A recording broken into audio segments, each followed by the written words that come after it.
लोगों को जय हिंद। आप सभी लोगों को मालूम है यूएनओ के द्वारा पूरे विश्व के आदिवासियों को एक मंच पे लाने के लिए 1984 में पूरे विश्व के कई देशों के सामाजिक संगठनों ने, राष्ट्रीय संगठनों ने, देश की संगठनों ने बैठक की और उस बैठक में विश्व आदिवासी दिवस 9 अगस्त को घोषित की गई।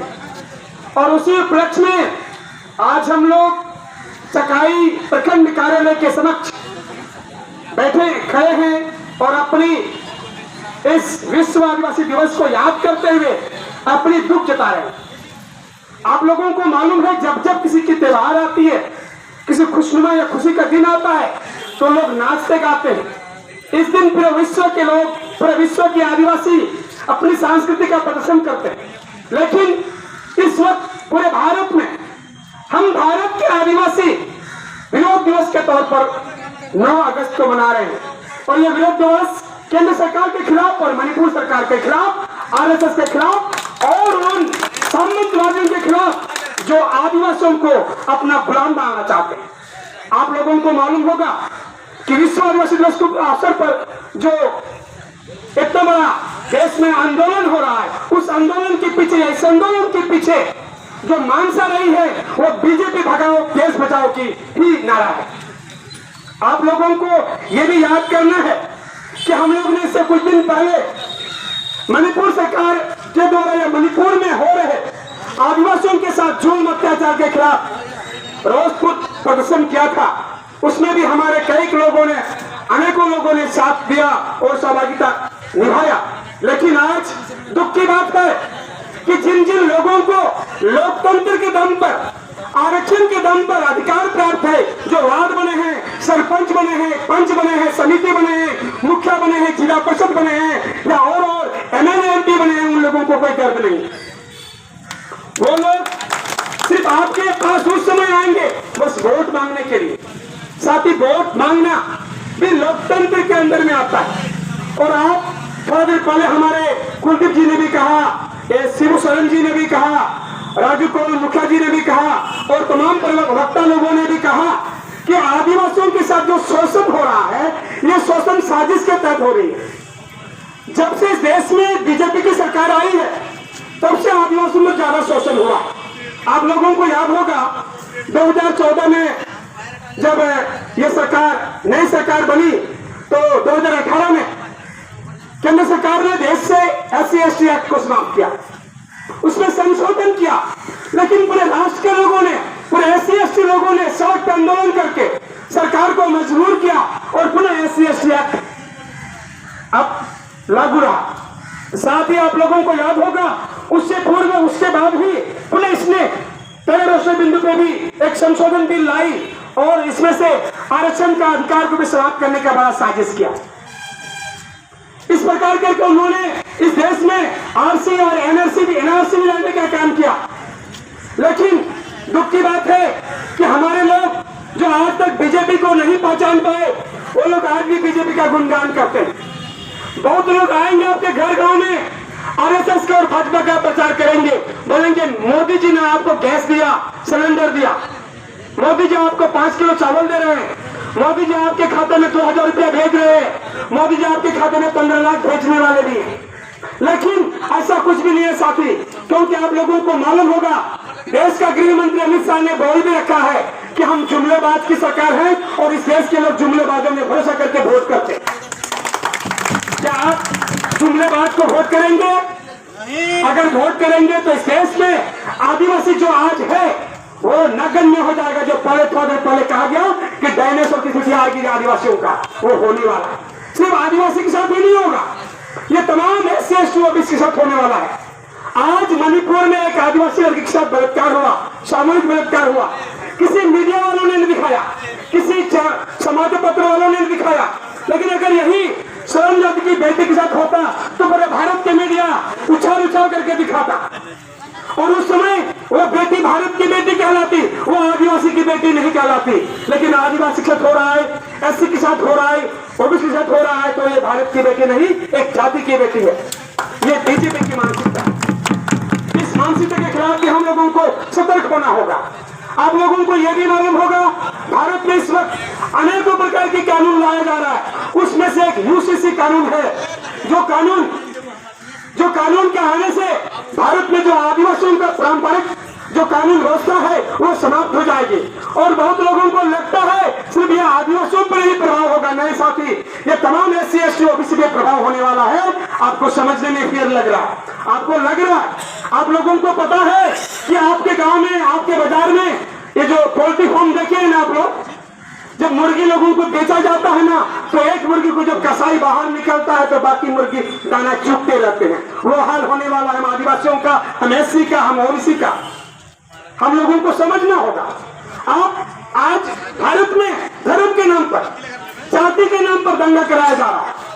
आज ये देश में जो हिंदू मुस्लिम की दंगा होती थी, मणिपुर में हिंदू मुसलमान नहीं है तो वहां आदिवासी बनाम हिंदू का दंगा करा दिया। जिनको आप हिंदू बोलते हैं, जिनको आप विधान समाज बोलते हैं, उनके बीच में दंगा करा दिया। और इस दंगा करा करके आदिवासियों को समाप्ति करने की घोषणा कर रखी है केंद्र सरकार ने। और इसमें पूरी मणिपुर सरकार का हाथ है और बीजेपी सरकार, केंद्र सरकार की हाथ है। आज देश में हर एक मुद्दे पे बात करने वाले प्रधानमंत्री चुप हैं। इस वक्त वो देश भ्रमण करने में व्यस्त है, लेकिन आदिवासी बेटों से हो रही बलात्कार के बारे में आज तक कुछ नहीं कहा। उसने ये भी नहीं कहा, एक आदिवासी लड़का पर पेशाब हुआ, उस पर उसने कुछ नहीं कहा। आप बताइए, जो देश के प्रधानमंत्री बोलते हैं कि क्या बोलते हैं कि एक क्या बोलते हैं, सबका सलाम सबका अधिकार, क्या बोलते हैं, सबका विकास, सबका साथ सबका विकास। क्या सबका साथ हो रहा? ये पूरी बीजेपी के लोग बड़ा साजिश कर रहे हैं। ये पूंजीपतियों की सरकार है। आप लोगों को मालूम है, ये सामंतवादी सरकार है, ये व्यापारियों की सरकार है। इस सरकार में हम आदिवासियों को बर्बाद करने के ही सारे कानून लाई गई है। उन्हीं कानून में से मैं आप लोगों को, जो आज हम लोग आज इस मुद्दे पे जो आए हैं, उनमें से पहला हम लोगों का मुद्दा है यूसीसी, कॉमन सिविल कोड, समान नागरिक संहिता लागू करने का कानून बनाकर आदिवासियों को मिली अलग आदिवासी पहचान को खत्म कर हिंदू बनाने की साजिश केंद्र सरकार के द्वारा की जा रही। जैसे कि कानून में आदिवासी अलग पृथक संविधान की पहचान, तमाम तरह की समिति का अधिकार खत्म होने की खतरा पैदा हो जाएगा इससे। दूसरा नंबर में विकास के नाम पर और पर्यावरण के नाम पर, कि संरक्षण के नाम पर जल जंगल जमीन को आदिवासियों से लूटा जा रहा है। मणिपुर में बड़े पैमाने पर आदिवासी लोगों का घर को चलाया गया। मणिपुर में आज भी करीबन 150 लोगों की लाश का वो अंतिम संस्कार तक सरकार ने नहीं कर पाया और करीबन 10-5 हजार लोग आज भी शिविर में हैं, जिनकी कोई शुद्धि लेने वाला नहीं है। आज देश को आतंकवादी की तरफ धकेलने के लिए बीजेपी सरकार अपने हाथों से कुछ संगठन के लोगों को हथियार मुहैया करा रही है ताकि आदिवासियों का, दलितों का, वंचितों का हत्या हो सके। इस देश में अराजकता फैलाने के लिए साजिश कर रही है। इस साजिश को समझना होगा हमारे देश के लोगों को। आज आप लोगों को मालूम है कि देश में करीबन 131 संसद है SC ST में से, उसमें से 40 संसद ST में से है, लेकिन किसी संसद ने भी इस मुद्दे पर जोर शोर से आवाज नहीं बुलंद किया, क्योंकि आज वो किसी पार्टी के गुलाम है। और ये सामाजिक संगठन किसी पार्टी का गुलाम नहीं होता।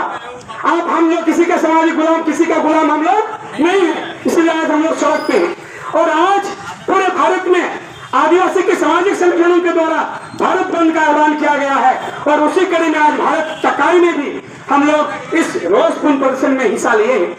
जो भी साथी इस आंदोलन में साथ दिए हैं, मैं उन लोगों को धन्यवाद देना चाहूंगा और साथ ही साथ कहना चाहूंगा कि आज हमारे साथ बिहार सरकार भी अन्याय कर रही है। आज आदिवासियों के पास मूलभूत जमीन यानी कि खतीन जमीन बहुत कम है, लेकिन जो जमीन आज हम लोगों को पट्टा के जरिए मिला है वो जमीन में रसीद का अपने सरकार ने बंद करा दिया है, उसमें भी बड़ा झोल हो रही है। उसके लिए भी हम लोगों को आंदोलन करना होगा। साथ ही साथ हम लोग केंद्र सरकार से ये मांग करते हैं कि आप बिहार के कुछ जिलों को अनुसूचित क्षेत्र में घोषित करें और साथ ही साथ स्टेट गवर्नमेंट से भी मांग करते हैं कि बिहार का उन जिलों को अनुसूचित क्षेत्र घोषित करें जो आदिवासी बहुल इलाका है। जैसे कि आप लोगों को मालूम होगा, जमुई, बांका, मुंगेर, पूर्णिया, कटिहार, किशनगंज ये आदिवासी बहुल इलाका है। इस एरिया को अनुसूचित क्षेत्र घोषित करने की जरूरत है ताकि आदिवासियों का अधिकार और उनकी सुरक्षा तक बच सके। आज देश में जो कानून हमारे लोगों को ईस्ट इंडिया कंपनी के द्वारा सिद्धू कानून के आंदोलन के बाद मिला था कि आदिवासी की जमीन कोई नहीं खरीद पाएगा, लेकिन इस आजाद भारत की सरकार ने उस कानून को समाप्त कर दिया और आज भी कोई आदिवासी की जमीन कोई भी खरीद सकता है। इससे हम क्या होंगे? हम जमीन से बेदखल हो जाएंगे। इस कानून को भी हम लोगों को विरोध करना चाहिए, सरकार का विरोध करना चाहिए। साथ ही साथ मैं तमाम राजनीतिक संगठनों से भी अपील करता हूं कि आप जब वक्त आता है तो हमारे लोगों को पीठ में हाथ थपथपाते हैं, जब उनके अधिकार की बात आती है तो आप पीछे बैठते हो, पीछे से घूंघट ओढ़ करके देखते हो। इसको भी बंद करो। अगर आप हकीकत में आदिवासी हितैषी की बात करते हैं, आदिवासी के लिए कुछ करना चाहते हैं, तो सड़क में आकर के आदिवासियों को मदद करो। जैसे कि आज पूरे देश में आदिवासी लोगों को बेदखल किया जा रहा है अधिकार से, उसमें आपको आवाज बुलंद करनी चाहिए। लेकिन आज तक किसी भी राजनीतिक संगठन के लोगों ने आदिवासियों के पक्ष में भारत बंद का आयोजन नहीं किया।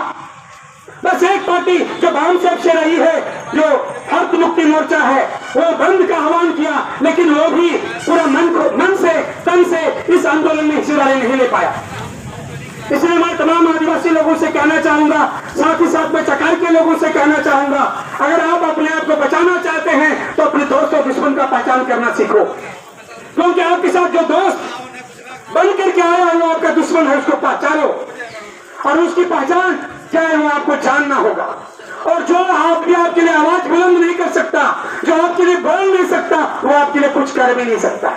इस देश में वही सत्ता में पहुंच सकता है जो कुछ बोल सकता है, जो पढ़ा लिखा हो, जो हक के लिए आंदोलन करता हो, वही सत्ता तक जाकर के अपने न्याय कर सकता है। लेकिन ऐसा स्थिति इस वक्त में चकाई में, जमुई में या बिहार में दिख नहीं रहा।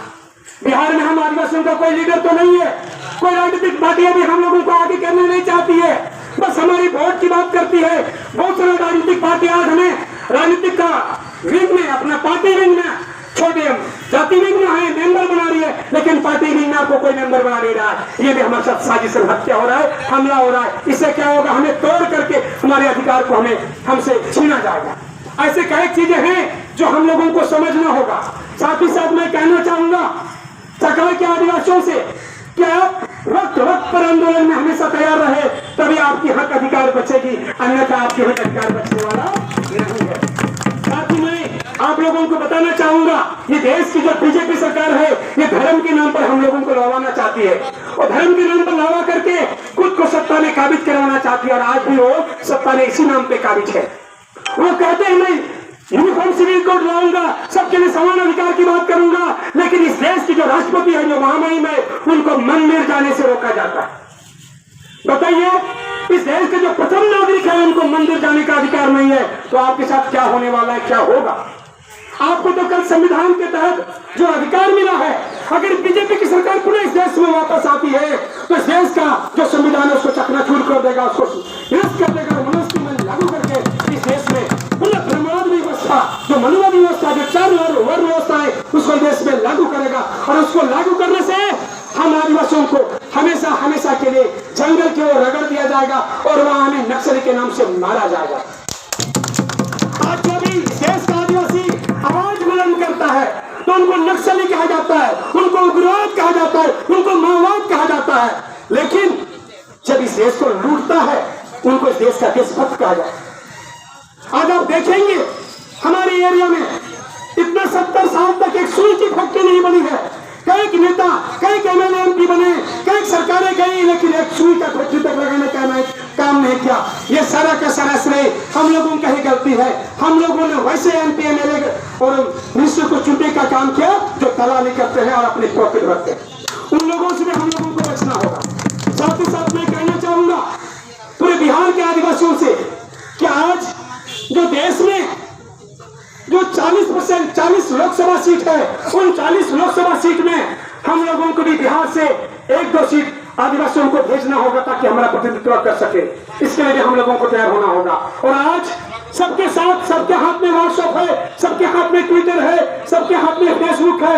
आप सिर्फ सोशल मीडिया का आंदोलन करो, इस देश में आपकी सत्ता को कोई नहीं रोक पाएगा, क्योंकि आपका मेन मीडिया आपको कभी जिंदगी में मदद करने वाला नहीं है, क्योंकि मेन मीडिया पूंजीपतियों की सर पे नाचता है।